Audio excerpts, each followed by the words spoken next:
আসসালামু আলাইকুম। আমার আজকের রেসিপিতে থাকছে সিদ্ধ ডিম দিয়ে মেয়োনিজ।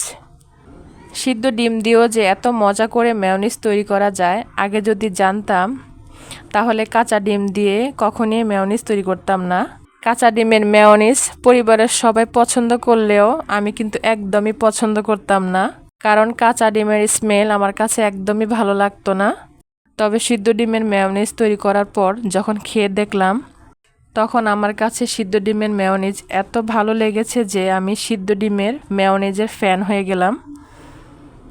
তো আজকে আমি দুটো সিদ্ধ ডিমের মেয়োনিজ তৈরি করব। ডিম দুটো আমি ব্লেন্ডার জারে দিয়ে দিচ্ছি 1/4 কাপ সাদা তেল। তবে চাইলে অলিভ অয়েল বা সানফ্লাওয়ার অয়েল দেওয়া যাবে। দিচ্ছি 1 টেবিল স্পুন পানি, আর পানিটা কিন্তু আপনারা অবশ্যই দিবেন। দিচ্ছি 2 টেবিল স্পুন গুঁড়া দুধ, আর এই গুঁড়া দুধ দেওয়াতে মেয়োনিজের টেস্ট বহুগুণ বেড়ে যাবে। দিচ্ছি 2 রসুন কলি, টেস্টের জন্য দিচ্ছি কিছু পরিমাণ লবণ।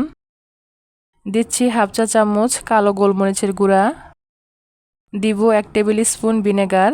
ভিনেগার না থাকলে সমপরিমাণ লেবুর রসও দেওয়া যাবে। সবশেষে মেয়োনিজে 1.5 টেবিল স্পুন চিনি অ্যাড করব। আমার পরিবারের লোকেরা মেয়োনিজে মিষ্টিটা বেশি পছন্দ করে, তাই আমি চিনিটা বেশি দিলাম। তবে আপনারা হালকা মিষ্টি খেতে চাইলে 2 ডিমের সাথে 1 চা চামচ চিনি নিতে পারেন। এখন আমি 2 থেকে 3 মিনিটের মতো মেয়োনিজ ব্লেন্ড করে নিব। মেয়োনিজ অলরেডি তৈরি হয়ে গেছে, আর কতটা স্মুথ হয়েছে আমি আপনাদেরকে দেখাচ্ছি। আর এই মেয়োনিজ তৈরি হতে 1.5 মিনিট সময় লেগেছে। সিদ্ধ ডিমের মেয়োনিজ ভাবা যায়? আগে যদি জানতাম তাহলে কি কাঁচা ডিমের মেয়োনিজ বানাতাম? সিদ্ধ ডিমের এই মেয়োনিজটা খেতে এত মজার হয়, চাইলে আপনি যে কোনো কিছু দিয়ে খেতে পারবেন, খুবই ভালো লাগবে। আশা করি আমার এই সিদ্ধ ডিমের মেয়োনিজ আপনাদের কাছে খুবই ভালো লেগেছে। যদি ভালো লেগে থাকে তাহলে আমার পেজটাকে লাইক কমেন্ট করে পাশে থাকবেন, আর ইউটিউব থেকে দেখলে সাবস্ক্রাইব করে দিবেন। তো সবাই ভালো থাকবেন। আল্লাহ হাফেজ।